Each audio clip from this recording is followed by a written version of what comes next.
Hello student, আশা করছি তোমরা সকলেই অনেক ভালো আছো। আজকে আমরা আলোচনা করব অগ্নিবীর আর্মি 2025 সালের জন্য অত্যন্ত গুরুত্বপূর্ণ প্রশ্ন ও উত্তর। আজকে আমাদের প্রথম প্রশ্ন রয়েছে, কোন গ্রহকে পৃথিবীর যমজ গ্রহ বলা হয়? এর সঠিক উত্তর হবে পৃথিবীর যমজ গ্রহ বলা হয় হচ্ছে অপশন সি অর্থাৎ শুক্রকে। তারপরে চলে যাব পরবর্তী নাম্বার কোশ্চেনে।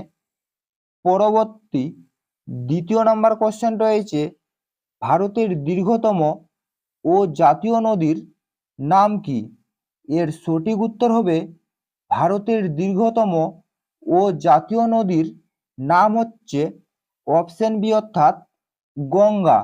এবং তোমরা সকলেই কমেন্টের মাধ্যমে জানাও গঙ্গা নদীর দৈর্ঘ্য কত।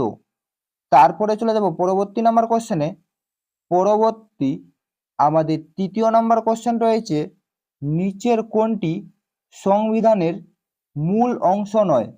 এর সঠিক উত্তর হবে সংবিধানের মূল অংশ নয় হচ্ছে অপশন ডি অর্থাৎ সংবিধানের প্রস্তাবনা। তারপরে চলে যাব পরবর্তী নাম্বার কোশ্চেনে। পরবর্তী আমাদের 4 নাম্বার কোশ্চেন রয়েছে, কত সালে প্রথম ভারতরত্ন পুরস্কার দেওয়া হয়? এটা কিন্তু একটি অত্যন্ত ইম্পর্টেন্ট একটি কোশ্চেন রয়েছে, কত সালে প্রথম ভারতরত্ন পুরস্কার দেওয়া হয়? এর সঠিক উত্তর হবে ভারতরত্ন পুরস্কার প্রথম দেওয়া হয় হচ্ছে 1954 সালে। তারপরে চলে যাব পরবর্তী নাম্বার কোশ্চেনে। পরবর্তী আমাদের 5 নাম্বার কোশ্চেন রয়েছে, রঞ্জি ট্রফি কোন খেলার সাথে যুক্ত? এর সঠিক উত্তর হবে রঞ্জি ট্রফি হচ্ছে অপশন সি অর্থাৎ ক্রিকেট খেলার সাথে যুক্ত। তারপরে চলে যাব পরবর্তী নাম্বার কোশ্চেনে। পরবর্তী আমাদের 6 নাম্বার কোশ্চেন রয়েছে, মন্ত্রী পরিষদ কার কাছে দায়ী থাকেন? এর সঠিক উত্তর হবে মন্ত্রী পরিষদ হচ্ছে অপশন সি অর্থাৎ লোকসভার কাছে দায়ী থাকেন। তারপরে চলে যাব পরবর্তী নাম্বার কোশ্চেনে। পরবর্তী আমাদের 7 নাম্বার কোশ্চেন রয়েছে, ভারতের প্রথম টাকা কোথায় তৈরি হয়? এখানে 4টি অপশন দেওয়া রয়েছে। ভারতের প্রথম টাকা তৈরি হয় হচ্ছে অপশন এ অর্থাৎ টাকসালে। তারপরে চলে যাব পরবর্তী নাম্বার কোশ্চেনে।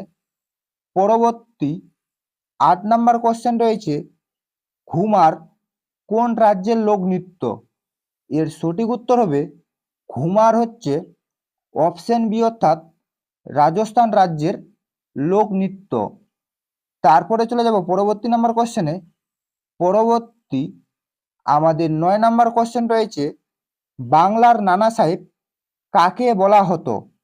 এর সঠিক উত্তর হবে বাংলার নানা সাহেব হচ্ছে অপশন ডি অর্থাৎ রামরতন মৌলিককে বলা হতো। তারপরে চলে যাব পরবর্তী নাম্বার কোশ্চেনে। পরবর্তী 10 নাম্বার কোশ্চেন রয়েছে, নেভলি তাপবিদ্যুৎ কেন্দ্র কোন রাজ্যে অবস্থিত? এটাও একটি অত্যন্ত ইম্পর্টেন্ট একটি কোশ্চেন রয়েছে, নেভলি তাপবিদ্যুৎ কেন্দ্র কোন রাজ্যে অবস্থিত? এর সঠিক উত্তর হবে নেভলি তাপবিদ্যুৎ কেন্দ্র হচ্ছে অপশন এ অর্থাৎ তামিলনাড়ু রাজ্যে অবস্থিত। তারপরে চলে যাব পরবর্তী নাম্বার কোশ্চেনে। পরবর্তী আমাদের 11 নম্বর কোশ্চেন রয়েছে, নিচের কোন রাজ্যে জনসংখ্যা সর্বনিম্ন?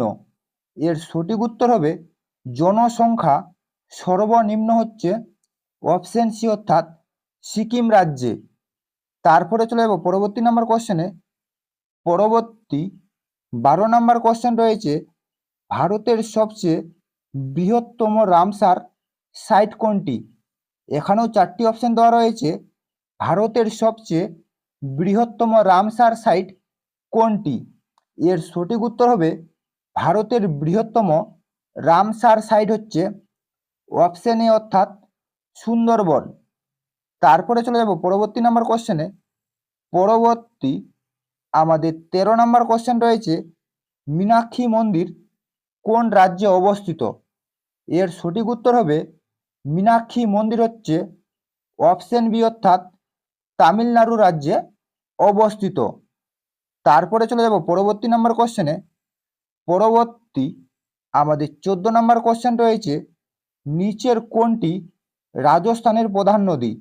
এটাও একটি অত্যন্ত ইম্পর্টেন্ট একটি কোশ্চেন রয়েছে, নিচের কোনটি রাজস্থানের প্রধান নদী?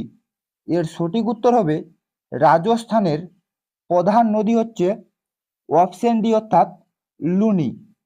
তারপরে চলে যাব পরবর্তী নাম্বার কোশ্চেনে। পরবর্তী আমাদের লাস্ট 15 নাম্বার কোশ্চেন রয়েছে, ভারতের প্রথম মহিলা মুখ্যমন্ত্রীর নাম কি? এর সঠিক উত্তর হবে ভারতের প্রথম মহিলা মুখ্যমন্ত্রীর নাম হচ্ছে অপশন বি অর্থাৎ সুচেতা কৃপালিনী। এই ছিল মূলত আজকের আপডেট। যদি তোমাদের ভিডিওটি ভালো লেগে থাকে তাহলে অবশ্যই লাইক, কমেন্ট এবং শেয়ার করে দিবেন।